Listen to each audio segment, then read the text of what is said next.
Alright guys, so today we're going to talk about Modern Warfare 2 2022 in 2025.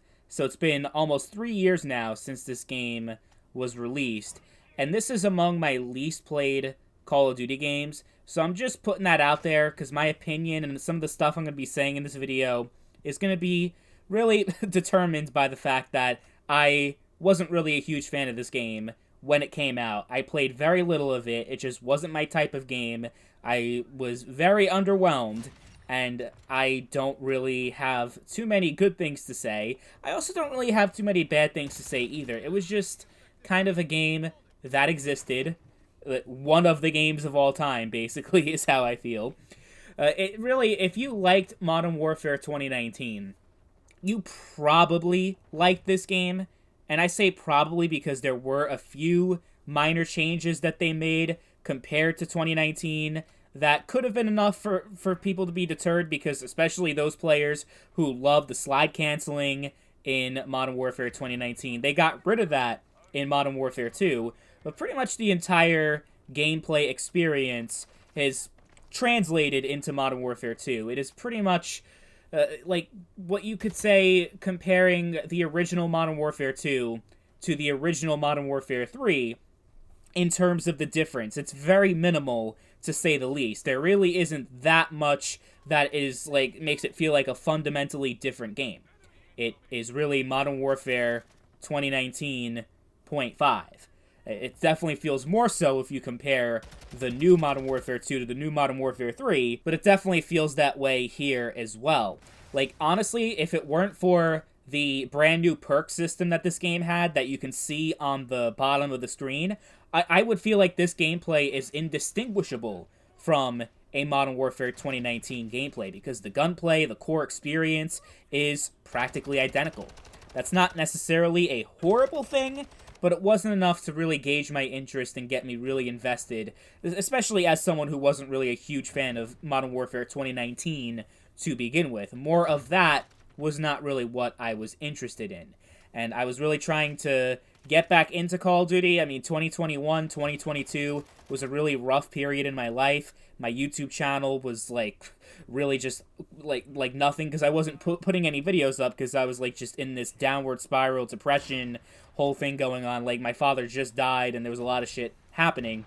But I'm like, I want to get back into YouTube. I want to get back into creating Call of Duty content, so I went all in. I pre-ordered this game, paid $70 for it and everything, and after a few hours, I'm just like, this game is not for me. I cannot do this. I can't put myself through this to try to pretend to like this game and make videos for it. Like, I already have a full-time job that drains my soul. I'm not going to do the exact same thing for YouTube. So, MW2, yeah, was not a good investment on my part. Wasn't really a game that I felt like it made much of an impact on me. It was actually kind of frustrating in certain aspects. So the gunsmith was just like it was in Modern Warfare 2019, which was actually, like, the gunsmith in 2019 was fantastic. I praised it quite a bit in the video I just made on 2019. And they brought it back in Modern Warfare 2, which obviously was going to happen. It was really good, and definitely better gunsmith than even Black Ops Cold War.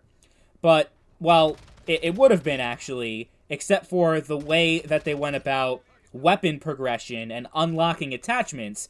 They did something brand new here, where in order to unlock pretty much all the attachments for your gun, like I'd say like 90% of them, you have to reach a certain level in like a completely different weapon. So for example, like if you want to level up the AK, you'll be able to unlock the first two attachments normally, but then if you want to get like the third sight attachment unlocked, you have to be like level 10 for like some random submachine gun in order to be able to unlock it. Like, it was such a shitty system. I understand what they were going for. They wanted to encourage more people to do the camo grind and invest more time into the game.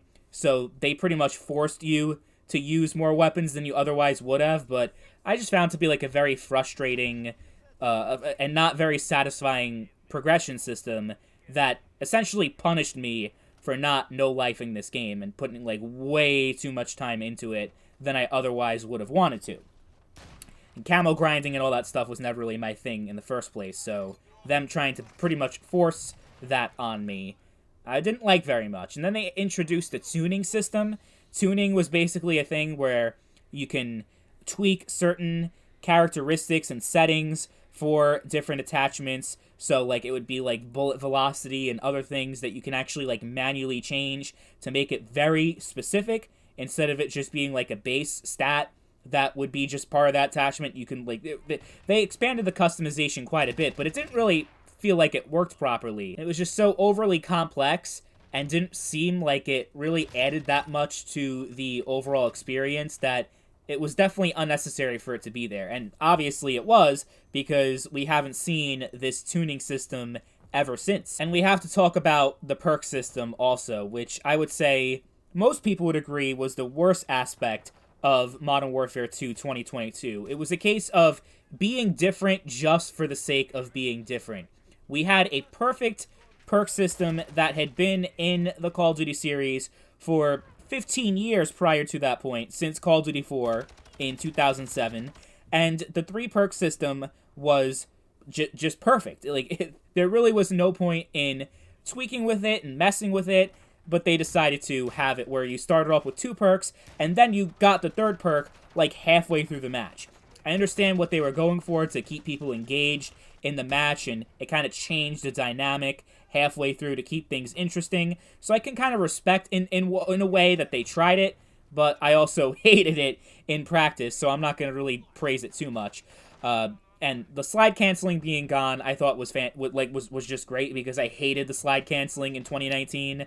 I thought it just was way too broken and unbalanced to the point where it wasn't really cool dealing with all those people that were just sliding all over across the map.